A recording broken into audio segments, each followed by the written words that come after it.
Welcome back. It's 8:14 right now, and a new deadline to end congestion pricing is set for this week. Okay, here we go again, right? Scattered power outages this weekend on Staten Island also left hundreds in the dark. Staten Island Borough President Vito Fossella joining us this morning to discuss these issues and more impacting his borough. Good morning to you, Borough President. Good to see you. Always a pleasure. Thank you very much. I said here we go again because, we have a date, we have an end date, we have a date, we have an end date, and it's just seemingly going on and on. You've been fighting to bring this to an end for months now. So Transportation Secretary Sean Duffy, he set this May 21st deadline. Is it actually going to happen? Well, ironically, May 21st is my mother's birthday, so I hope that she gets a nice birthday present and congestion pricing dies. We've been fighting, as you mentioned, for a couple of years now. Congestion pricing, it hurts Staten Island commuters in a big way. Additional tolls, more traffic, more air pollution. So we're hopeful that the administration sticks to its guns and ends this thing once and for all. It hurts people who can afford it the least, and that's why we've been so vigorous in our defense of ending congestion pricing. So we hope it goes away. But will that really be the end? I don't know. We've had a lot of, I think you characterize it great, and thanks for covering it so intensely over the last couple of years. It's been stop, go, stop, go. Yeah. The truth is, right, that they still collect the tolls, and we haven't seen an end. So until we see the end, we can't celebrate. But I'm hopeful that day comes sooner rather than later. All right, well, let's talk about what happened over the weekend. Con Ed customers in parts of Staten Island were without power on Saturday. So how long did it actually take for the power to be restored? And I guess a lot of folks that are living on the island are wondering, is this a sign of what's to come this summer?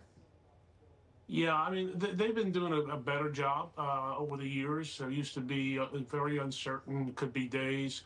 But Con Ed, to its credit, has done a good job of letting people know when power will be restored and typically sticking to their schedule. This is not new to the people of this area, especially Staten Island. Our hope is that over the years, as they continue to invest in the necessary infrastructure, these brownouts and blackouts become less of a burden to people. But as the summer rolls around, we all know that the likelihood of these types of things spikes. So we are constantly vigilant with Con Ed to try to keep them and everybody, the lights and power on. All right, so you're in this legal fight, right, to stop the construction of lithium-ion battery storage sites on Staten Island, especially those in residential communities. Now, people say that these are the places for these batteries to prevent fires from people's homes. So how many were built, and were residents consulted about it? Why are you so against them? I mean, do you like the idea in concept, but just not in specific areas? Yeah, I'm not opposed to the concept, but I think we got to talk about really specifically these battery storage units are about the size of a truck, and very often there are several of them located right next to people's homes. In one case, not too far from where I live, for example, there's one next to a gas station, and we've seen across the country how they've gone on fire. They stay on fire for days. Sometimes they reignite, and areas are evacuated, and that's what we have here. And what we said repeatedly is they do not belong next to people's homes. They do not belong next to gas stations or people's businesses. If you want to site them, do it far away. And the city's been playing with fire, frankly.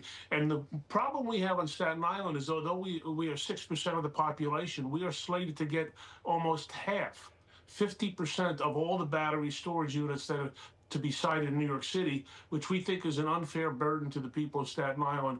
So it's a safety issue, it's aesthetics, property values obviously would decrease if next door to you a battery storage unit is going to be placed. So for a variety of reasons, primarily safety, we have opposed them, and we've called upon the city of New York to do the right thing and place them where they are more safe and not next to people's homes. I think it's common sense. Well, keep us posted if you make any headway in getting those removed. I'm curious where that is, though, because Staten Island's very residential. So where would you put them?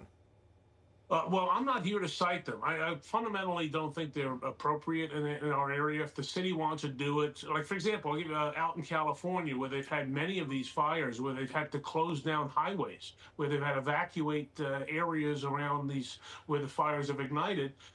There's talk about putting them about 3,200 or 3,250 feet. That's more than a half a mile from people's homes.